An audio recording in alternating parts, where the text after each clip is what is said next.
Olá, sejam bem-vindos a mais um Coluna do Rei.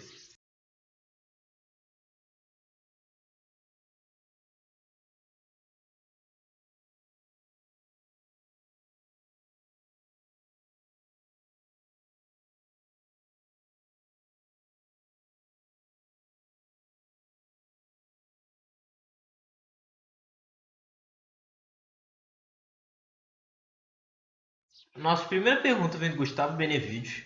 Ele perguntou: a maioria das pessoas desconhece o movimento monárquico e por isso tendem a achar engraçada e absurda esta ideia. Entretanto, há aqueles que são contra a monarquia, conhecem o movimento e têm até bons argumentos. Às vezes vejo monarquistas sendo mal educados e ignorantes com essas pessoas. Como fazer o movimento monárquico ser mais racional e atrair mais adeptos ao invés de afastá-los? Olha, Gustavo, essa é uma excelente pergunta e também é uma pergunta muito necessária. Acho que a primeira coisa que a gente tem que fazer é, primeiro, ser tolerante. Primeiro que se você não for tolerante, você vai passar uma péssima imagem não só do movimento, mas também de você mesmo, porque ninguém gosta de ficar perto daquela pessoa que não respeita as ideias que são diferentes das delas mesmas. A segunda coisa, não perder tempo discutindo com aquelas pessoas intolerantes que você sabe que não vão te ouvir. Vai demorar muito tempo, vai ter muito trabalho e os resultados vão ser muito poucos, se não nenhum. E por fim, acho que a gente tem que fazer que a monarquia seja um fator de união das diversas opiniões das pessoas e não um fator de divergência, que é só de um grupo e não do outro. A monarquia, ela serve como fator de união da sociedade, não como divisão. É isso que nós monarquistas vemos, estamos tentando mostrar isso para as pessoas.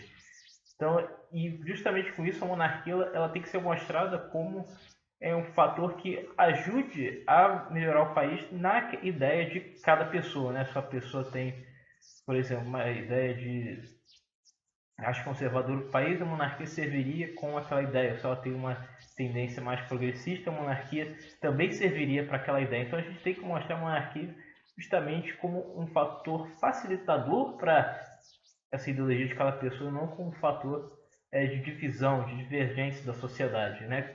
Tanto que em vários países que são monarquias, você tem a monarquia sendo defendida pelos variados partidos do espectro político, até mesmo em países que não são monarquias, como já falei na Romênia.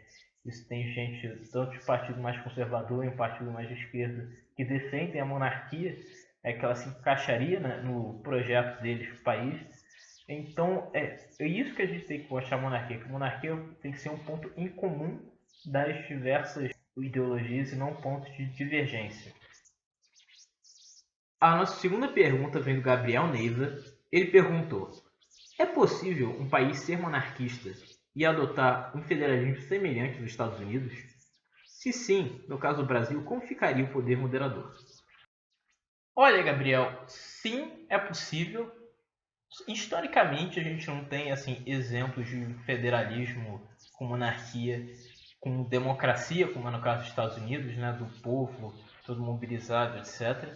Mas a gente tem exemplos de uma monarquia dividida em regiões administrativas com uma forte autonomia, como era, por exemplo, na Idade Média, com os feudos. Os feudos tinham muita autonomia em relação ao poder central, né? Só que não tinha soberania popular. Era ligado àquela família chefe do feudo, que reinava naquele feudo. Você também tem o Império Romano Germânico e depois o Império Alemão, onde eram as famílias reais daqueles estados que comandavam aqueles estados, mas viravam lealdade ao poder central. Então, sim, é possível você ter um grau muito alto de federalismo de uma monarquia, não é nada estranho, mas a gente não tem um caso de uma democracia federalista como é nos Estados Unidos. E sobre o poder moderador, isso eu creio que não afetaria em nada. A única diferença era que no Brasil, na época, era o imperador que nomeava os presidentes de província, também o poder era muito centralizado. Só que, mesmo se fosse hoje, não mudaria muita coisa. O imperador só não nomearia mais os governadores seriam eleitos, porque o poder moderador está ligado à esfera federal, não às esferas estaduais. É tanto que o poder moderador ele existe em qualquer país, seja parlamentarista. É a mesma coisa, só não tem aquele nome. Eu falei, a grande diferença é que se a gente quer um poder moderador que seja partidário ou apartidário. Então é isso, eu espero ter respondido a sua pergunta.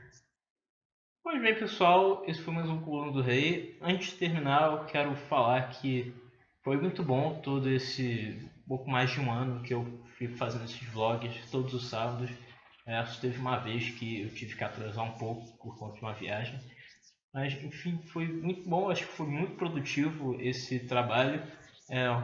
Mais de 700 inscritos, outros canais monarquistas também foram criados, então eu acho que teve um grande progresso no movimento. Os debates foram gerados no movimento, a questão do Dom Rafael, a questão do papel da família imperial, inclusive teve respostas de algumas páginas monarquistas. Então eu acho que foi um trabalho muito bom esse que não só eu que fiz, vocês também que estavam assistindo todos esses meses. Então muito obrigado a vocês. Então é isso, muito obrigado.